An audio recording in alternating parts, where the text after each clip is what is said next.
Bienvenidos al podcast El dinero no viene con instrucciones. Gracias a los más de 150,000 escuchas por crear esta comunidad en más de 30 países con el objetivo de hacer crecer su dinero. Mi nombre es Ricardo Chavero, director general de Network. Llevo más de 12 años invirtiendo en el mercado de valores y me apasiona la tecnología y las finanzas. Yo soy Brenda Gómez, asesora financiera. He ayudado a más de 1,500 familias a mejorar y sanar sus finanzas. Disfruto de aprender y compartir lo que sé sobre el dinero.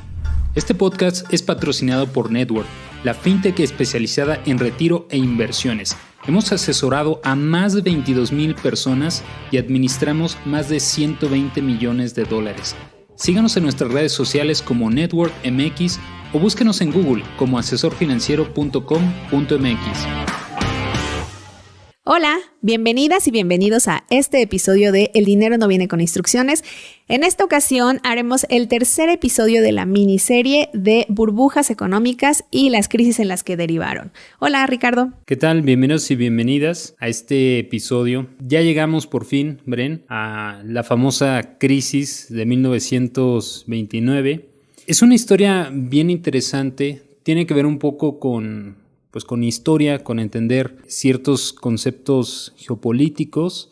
Lo vamos a explicar muy sencillo, no se preocupen, pero creo que es importante entender que casi siempre una de las características que sigue a una crisis tradicionalmente es una exuberancia, ¿no? O sea, como que de pronto todo el mundo dice es que esto va a seguir pasando toda la vida, casi no hay forma de perder, y vamos a ver que es el caso de 1929 y ya vimos en otras ocasiones que fue algo muy, muy similar. Nada más que la gran diferencia en este caso en particular es que de las que ya hemos hablado, pues por un lado con los tulipanes, por otro lado las compañías que surgieron para hacer comercio con las Indias, la South Sea Company, vemos que tal vez tuvieron un impacto, vamos a decir, relativamente local. Ya estamos hablando de los 20, ¿no? Ya vamos a estar hablando de los 20. Si bien desde los 20 hasta los 80, 90 podríamos decir que todavía en gran parte el mundo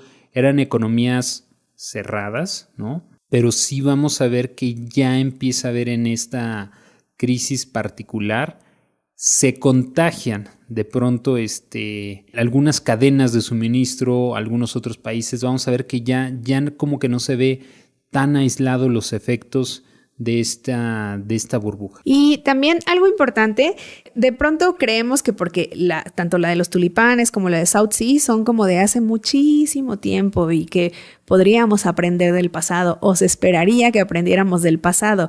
La realidad es que pasó en el 29, pero siguió pasando. O sea, parece ser que se nos olvida que caímos en una burbuja financiera y volvemos a entrar en otra. Entonces hay que estar como muy atentos justamente a lo que nos dice la historia, de qué está pasando. Cuando notamos justamente que algo empieza a crecer justamente como la espuma, hay que poner atención y revisar qué pasó en el pasado. Sin más, vamos a empezar a entender un poquito esta condición, qué sucedió, digamos, en la época de 1929, ¿no? El famoso crack que se le llama, digamos, muy conocido, digamos, en la historia, ¿no? Antes que todo hay que entender que en los 20s en Estados Unidos, pues realmente les ha ido muy bien, ¿no? O sea, realmente era un país que estaba creciendo, había mucha prosperidad y vamos a tratar de entender la razón de esto. No fue de a gratis, ¿no? Sabemos que el mundo de 1914 a 1918 pues había pasado, en ese entonces se le conocía como la Gran Guerra, Primera Guerra Mundial, como después será llamada, ¿no? Entonces de 1914 a 1918 sabemos que principalmente la Gran Guerra o la Primera Guerra Mundial pues sucedió en Europa, ¿no? O sea, realmente ahí es donde las economías se vieron muy afectadas. Inglaterra, digamos, se vio muy afectada su economía, como que ahí ya iba perdiendo. En ese entonces Inglaterra era considerada como la economía número uno, ¿no? Digamos, era la potencia por decreto, digamos, era Reino Unido, ¿no? Obviamente después de este evento geopolítico de la Primera Guerra Mundial, pues se ven bastante lastimados, ¿no? Las economías pues deben de volver echar a andar. ¿Y qué creen? Que en ese momento, pues Estados Unidos, oye, pues yo estoy del otro lado, a mí no me tocó, aunque también participaron, pero no se vieron, digamos, afectados como le tocó a Europa, ¿no? Entonces, pues alguien tenía que proveer, ¿no? Muchas industrias cerraron y alguien tenía que proveer, alguien tenía que seguir proveyendo al mundo. Bueno, pues Estados Unidos obviamente fue una forma, si lo quieren ver así, pues ventajosa, ¿no? Es como si de pronto llegas a una calle de restaurantes, todos están clausurados y tú eres el único que está abierto. Pues obviamente te va a ir bien, ¿no? Oye, pues es que es la única calle donde venden comida y todos están cerrados y tú abierto. Bueno, pues obviamente pues te tendría que ir bien. Y es justamente lo que sucedió, ¿no? En este momento, oye, pues los negocios estuvieron creciendo, ¿no? Bastante. No hay que quitarle, digamos, mérito. También hubo empresarios que se lanzaron, obviamente, a crear nuevas industrias, etcétera, ¿no? No quiero quitar ningún mérito ni mucho menos. Empezaron a crecer los grandes conglomerados de tecnología, de energía, ¿no? Ya se veía por ahí un tema de comunicaciones que más adelante General Electric, que ya llevaba pues algunos años, ¿no? Desde su fundación con Thomas Edison, ¿no? Entonces ya digamos como que ahí se empezaba a ver una industrialización, ¿no? Un país que estaba cambiando bueno, ya desde hace muchos años de producir, digamos, materias primas a servicios, ¿no? O una industrialización completamente. Y obviamente también hay que reconocer, ¿no? Muchos empresarios, pues fue un momento en el que, oye, pues si tenías acceso al financiamiento público, pues era una maravilla, ¿no? Porque entonces podrías crecer de una forma mucho más rápida para poder echar a la industria, ¿no? Pero, pues ahora sí que vamos a ir viendo que obviamente esta exuberancia irracional, como algunos economistas han llamado, Robert Shiller justamente tiene un libro muy bueno que se llama Exuberancia Irracional, que habla específicamente de este tema, ¿no? Decir, oye, si eras el único restaurante abierto en la calle, ¿cómo ibas a pensar que eso iba a continuar toda la vida? Pues es que sí, era realmente tierra fértil, o sea, como que todos los negocios prosperaban y por ahí había una frase así justamente que el negocio de Estados Unidos era hacer negocios. Entonces era difícil no creer que pues era real este crecimiento, era difícil que la gente nos dijera yo también quiero participar, viendo la forma en la que empezaron a crecer las grandes empresas. Además de que obviamente en ese entonces, o sea, imagínense, el mercado de valores ya llevaba obviamente algunos años en Estados Unidos y de pronto, vamos a regresar más adelante cómo empezó todo, pero de pronto ya en 1928, 1929 era un pasatiempo nacional, ¿no? Era muy común que las personas tenían acceso al mercado de valores porque obviamente a todo el mundo le estaba yendo increíble, ¿no? Oye, es una forma en la que puedes hacer dinero, es una forma en la que puedes incrementar tu capital y obviamente muchas personas con espíritu de especular, ¿no? Pues dijeron, ahora es cuando, ¿no? Ahora es cuando. Estaban viendo que les fue pues bastante bien, digamos, a las empresas y una forma de poder hacer dinero, vamos a llamarle así, rápido, pues era a través del mercado de valores, ¿no? Entonces empezaron a surgir, digamos, una forma de invertir parecido a los fondos de inversión, en la cual, oye, pues justamente, pues como que iban haciendo ahí las vaquitas para poder entrar al mercado de valores, ¿no?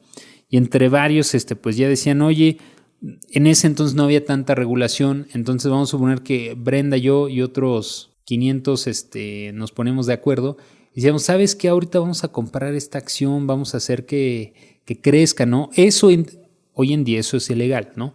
Pero en ese entonces, pues digamos como que se prestaba, obviamente porque todavía no estaba la regulación y demás, les llamaban en inglés como estos pools, ¿no? Que se hacen, cuando uno está haciendo apuestas y demás. Bueno, era algo... Investment pool. Uh-huh. Exactamente, que se hacía con el objetivo de decir, oye, a ver ahora cuál le pegamos. Ahora vamos a inflar esta acción. Y entonces, obviamente, porque no existían ciertos marcos regulatorios, pues se prestaba que estuvieran haciendo cosas que a lo mejor no necesariamente Hoy en día podríamos calificarlas de legales, pero bueno, en ese entonces, pues, y obviamente eran los 20s, ¿no? En inglés hay una frase que se le llama The Roaring Twenties, ¿no? Porque pues, se recuerda esa década como de opulencia, ¿no? Decir, oye, pues es que a todo el mundo le está yendo súper bien. Y obviamente el hecho de que todo el mundo le fuera súper bien, pues estaban invirtiendo esos excesos que no se gastaban. Para que tengan una idea, del Producto Interno Bruto de las economías, alrededor del 70% de una economía es el consumo. Es decir, lo que gastamos, ¿no? Literalmente, ¿no? El 70% es consumo, ¿no? Entonces, cuando de pronto, vamos a tratar de entender bien este fenómeno. Oye, vamos a suponer que yo gano 10 pesos, ¿no? Y usualmente me gasto 9 pesos y ahorro 10. Y de pronto me está yendo tan bien que ya no gano 10 pesos, sino gano 50, el nivel de consumo que puedo aumentar, oye, pues ya no necesariamente me voy a gastar el 90%, si ya estaba acostumbrado a cierto nivel de vida y en relativamente poco tiempo mi ingreso incrementa, pues ya no necesariamente voy a gastar todo el porcentaje, ¿no? Y a lo mejor cuando eran 10 pesos, híjole, pues a lo mejor sí, porque las cosas están caras y demás, pues nada más podía invertir el 10%, ¿no? Pero si de pronto empiezan a incrementar el PIB per cápita de las personas, obviamente empieza a sobrarles más dinero. Ya sabemos que es algo similar que pasó en el 2020, pero eso luego lo vamos a hablar. Y entonces, ¿qué empiezan a hacer? Oye, pues ese dinero vamos a invertirlo, ¿no? Por lo tanto, empieza a darse un fenómeno inflacionario, pero en el mercado de valores. Para tener una idea, por ejemplo, lo que creció el mercado de valores entre el 1923 y 1928 fue equivalente a lo que creció solo en 18 meses de marzo del 28 a septiembre del 29. O sea, estamos hablando que lo que en 5 años se logró, en 18, o sea, se fue equivalente. Entonces fue realmente en un periodo de tiempo muy corto que empezamos a ver todo este crecimiento. Ahí empezamos a ver como si hubiera estado. Pero tenemos los libros de historia, ¿no? Entonces, imagínense, en un periodo muy pequeño de tiempo se empezó a dar, digamos, una exuberancia por el mercado de valores. Ya tratamos de entender las razones. Oye, por un lado, Estados Unidos le estaba yendo bastante bien en esta analogía de, pues, porque era el único negocio que andaba abierto, ¿no? Entonces, pues, obviamente les empezó a ir bastante bien. Esos excesos, ¿no? En lugar de, vamos a llamarlo así, en lugar de invertirlo de forma productiva, ¿no? Pues realmente ese capital se fue más a especulación, ¿no?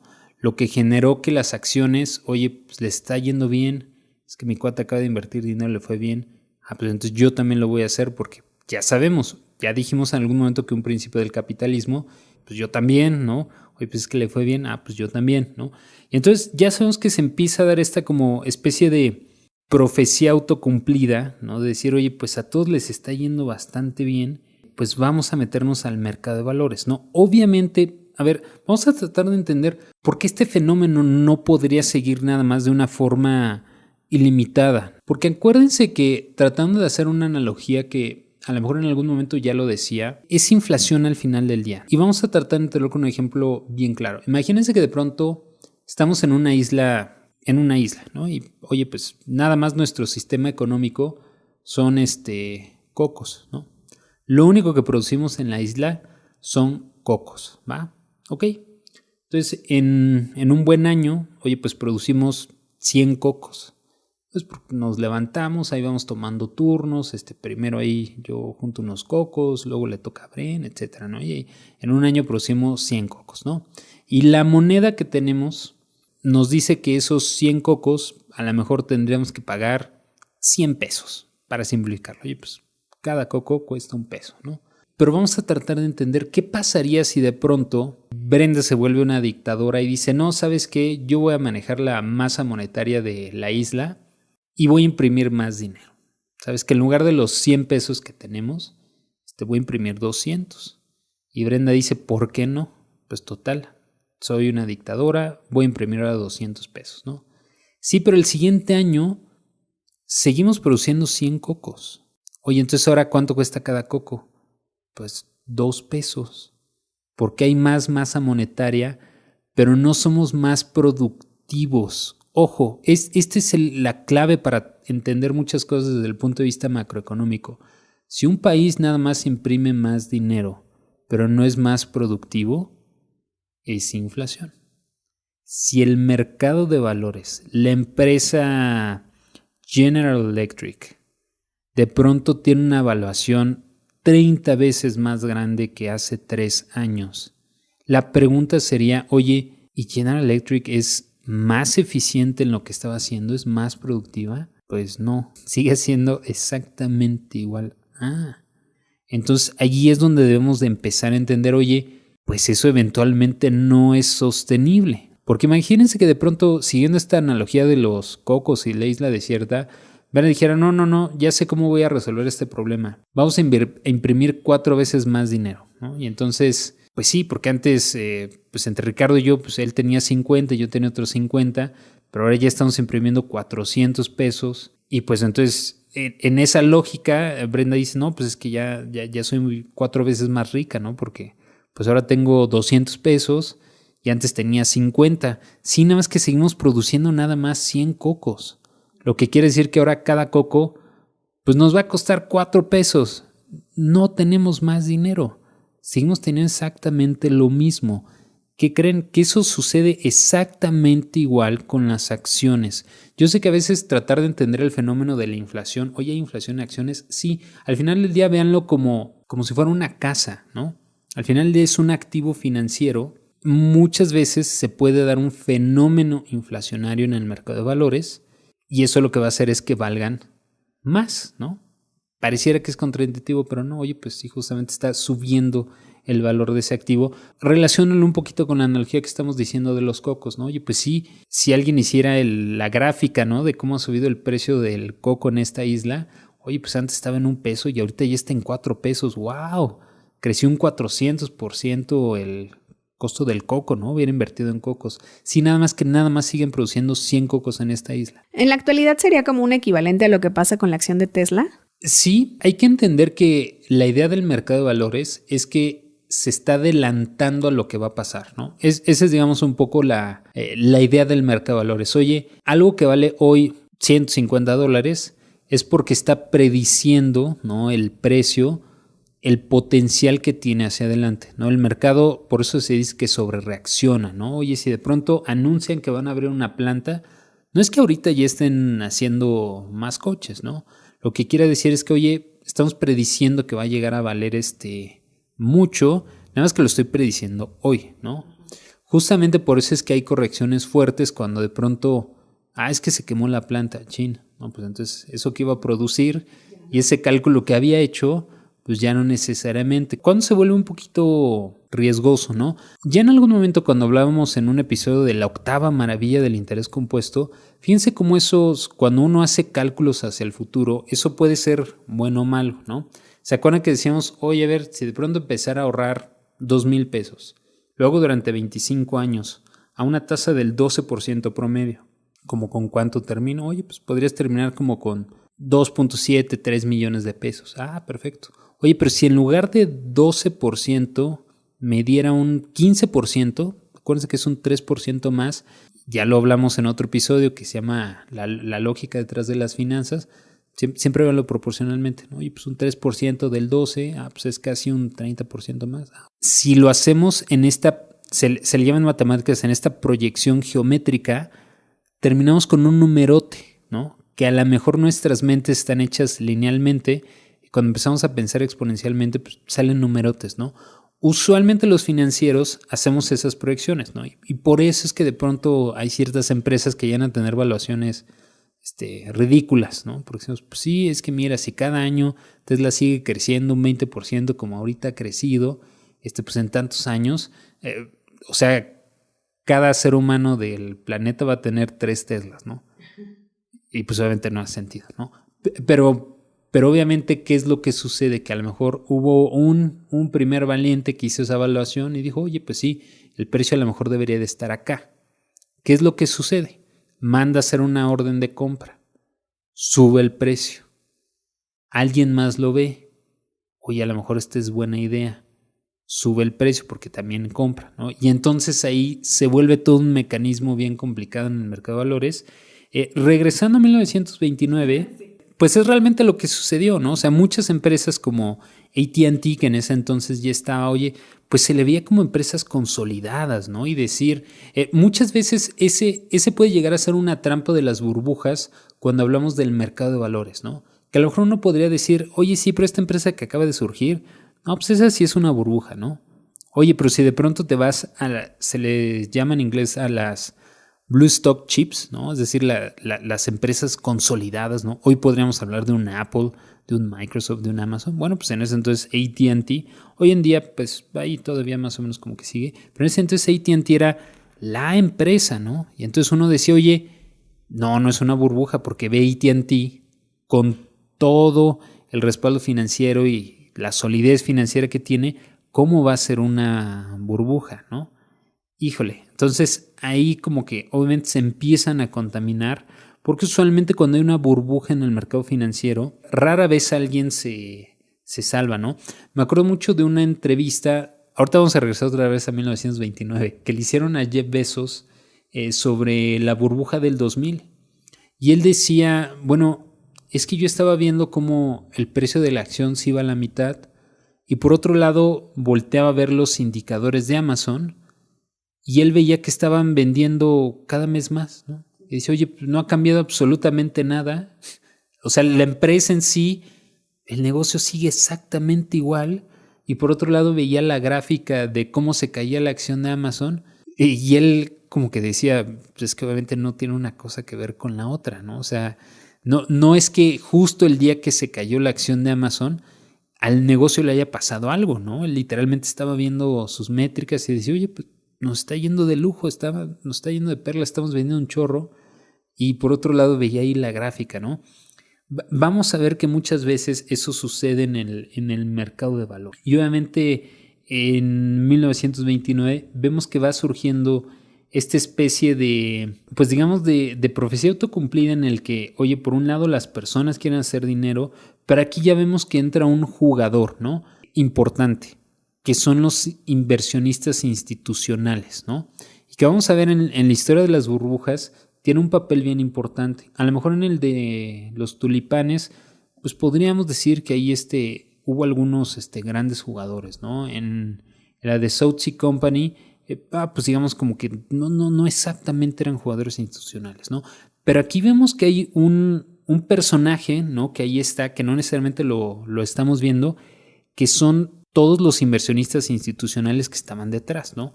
Porque tienen una ventaja comparativa contra, se les conoce en inglés como los retail investors, ¿no? Digamos, los inversionistas minoritarios, pues en ese entonces no necesariamente tenían acceso a la información, ¿no? En ese entonces había una especie de maquinitas que eran como estas esferas que giras, ¿no? Y son como de nieve, bueno, algo similar, donde a través de un mecanismo muy similar al telégrafo, en tiempo real, ¿no? Entre comillas, se estaban imprimiendo los precios de las acciones, ¿no? Entonces los millonarios de ese entonces, pues como que era su Twitter, ¿no? Era ahí su aplicación. Y entonces esas máquinas obviamente eran costosas, ¿no? Muy costosas.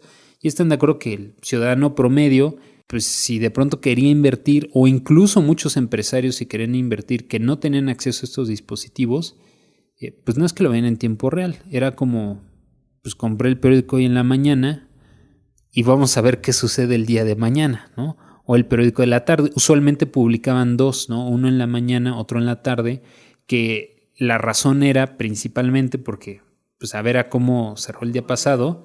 Por eso tenían dos ediciones, la mera de los periódicos de negocios, ¿no? Justamente porque era para ver, oye, a ver a cómo cerró. Y eso creerían que cambió, pero durante muchos, muchos años, hasta por ahí de los 80s, 90s, esa era la forma de, o sea, como de operar en el mercado, o sea, sí, los millonarios pues siempre tenían que tener su periódico de la mañana y de la tarde, ¿no? Para ver qué está pasando en el mercado de valores, ¿no? Entonces, digamos como que tenían estas desventajas. Obviamente, estos grandes jugadores inversionistas institucionales, pues tuvieron, digamos, una ventaja, ¿no? Obviamente, ¿qué sucede? ¿Cómo, digamos, empieza a reventar, ¿no? Porque inclusive ahí también hay una historia muy famosa que el mismo John Keynes, ¿no? Este economista que se le conoce por su modelo keynesiano, pues perdió mucho dinero, ¿no? En este boom. Y es muy común, ¿no? O sea, cuando se da una burbuja, pues todo mundo como que es fácil caer, digamos, en este optimismo, ¿no? Decir, oye, pues es que el mercado de valores ahí va. Obviamente, pues empieza, digamos, la crisis. Lo que sucede es que la Reserva Federal empieza a subir las tasas de interés. Vamos a entender por qué, ¿no? Oye, a ver, 1914-1918, hay esta guerra, ok, empiezan a tener que producir mucho en Estados Unidos. Usualmente lo que sucede en las economías es que traten de verlo como una especie de membresía de gimnasio, ¿no? Cuando una economía, regresando un poquito a la analogía de los cocos, tiene 100 personas, ¿no? Entonces, si de pronto las 100 personas están empleadas, pues por más que quisieran producir, como que ya no pueden, ¿no? Haciendo la analogía con el gimnasio, es qué pasa si el primer día vas y te echas 10 horas seguidas. Pues te das de acuerdo que te excediste, ¿no? ¿Qué creen? Que cuando las economías les va muy bien, esa parte del ciclo económico que ven que va como hacia arriba y está llegando al tope, es justamente por eso, porque una economía ya se sobrecalentó, la capacidad que tiene de producir está rebasada.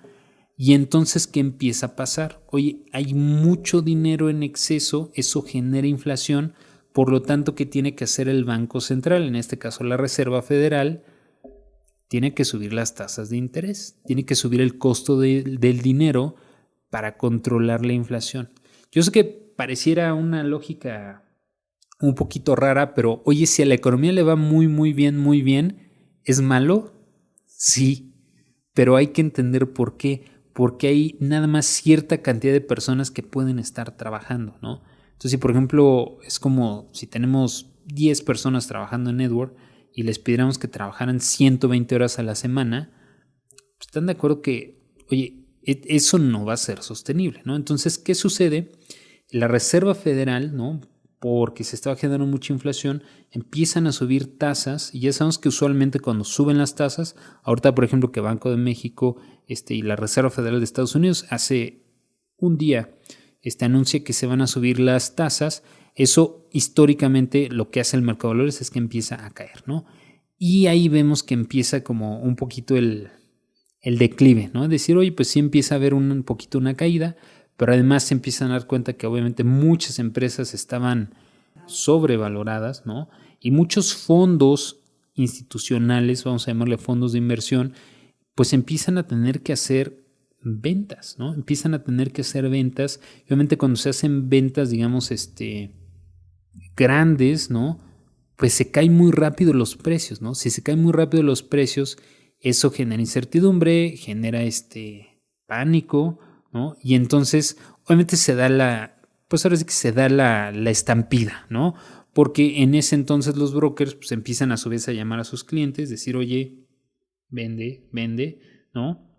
Y obviamente, pues imaginarán que se genera una locura, todo el mundo empieza a correr, obviamente entra en una depresión económica en Estados Unidos.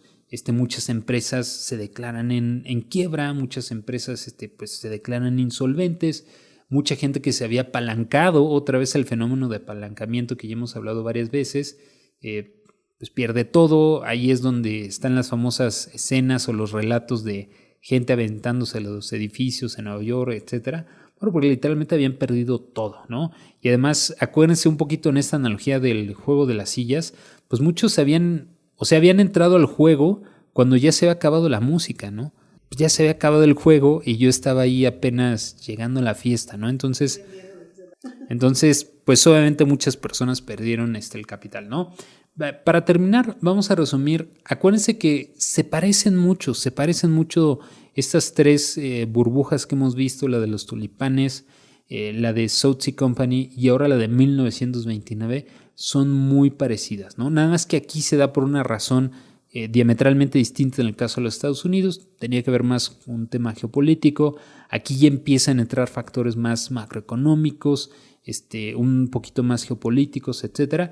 Pero vemos que las circunstancias son muy similares. Empieza a haber una época de abundancia, ¿no? Esta abundancia se da pues porque eran la fábrica del mundo, no eran los únicos que estaban produciendo. Ese exceso de producción genera que haya mucho dinero en circulación. Si hay mucho dinero, genera inflación. El hecho de que empiece a haber mucha inflación hace que el Banco Central intervenga para tratar de detener la inflación. Sube tasas, empiezan a caer el mercado de valores, fondos institucionales empiezan a hacer ventas importantes de las acciones que ya estaban obviamente sobrevaluadas, y bueno, de ahí digamos empieza toda una locura, ¿no? Para que se den una idea, imagínense que si el día de hoy dijéramos, oye, hoy por ejemplo un Microsoft, un Apple, un Facebook, en tan solo un año, que sucedió más o menos algo similar en el 2020-2021, de pronto crece exorbitantemente un 400% en un año, ¿no? ¿Están de acuerdo que si de pronto Brenda viene y me dice, oye, ¿qué crees que invertí en Apple? Y mira, creció un 400%. Y yo ahí durmiéndome. No, pues obviamente todo el mundo quiso entrar al mercado de valores, ¿no? Aquí se volvió popular esta frase de, oye, ya cuando el que boleaba los zapatos le estaba preguntando al corredor, oye, yo invertí en estas acciones y tú. Y ya usualmente cuando está, digamos, tan popular, digamos, el término, ¡pum! Quiere decir que esa es una señal de que, una, seguramente ya vamos tarde, dos, seguramente ahí ya está por reventar, digamos, esta burbuja, ¿no? Y ese fue, digamos, la crisis de 1929. Vamos a ver que en el 2008 tengo por ahí una analogía bastante buena que luego vamos a revisar, pero se da un fenómeno muy similar, ¿no? Obviamente vamos a entender que una de las constantes va a ser el exceso de dinero, ¿no? Oye, si el dinero no va de la mano de productividad, genera problemas, ¿no? Y eso es lo que tenemos que entender cuando alguien nos dice, ¿por qué no se puede imprimir nada más dinero? Porque si no va de la mano con productividad, solamente genera inflación, ¿no? Entonces vamos a ver que va a ser un fenómeno constante en las siguientes que vamos a analizar. Y creo que también una de las grandes como ganancias de esta crisis es que a partir de esto empezaron a surgir regulaciones del mercado de valores. Entonces ya las reglas del juego ya eran más claras, más transparentes. Entonces, bueno, después de esta crisis sirvió.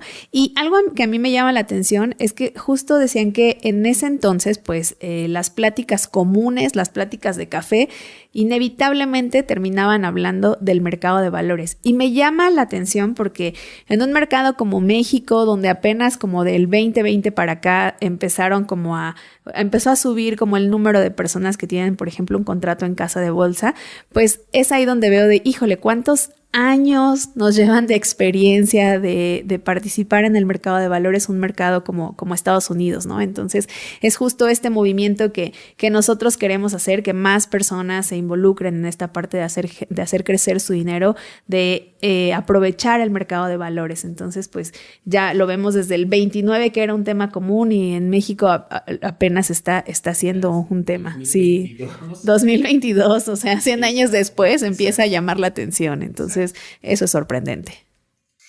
Pues bueno, recuerden que nos pueden encontrar como Network MX, nos pueden buscar como asesorfinanciero.com.mx o como network.mx. Estamos en todas las redes, nos pueden encontrar en Instagram, en TikTok. También tenemos mucho contenido bien interesante y corto que pueden ustedes estar consumiendo, o nos pueden buscar simplemente como El Dinero No Viene con Instrucciones. Muchas gracias y hasta la próxima.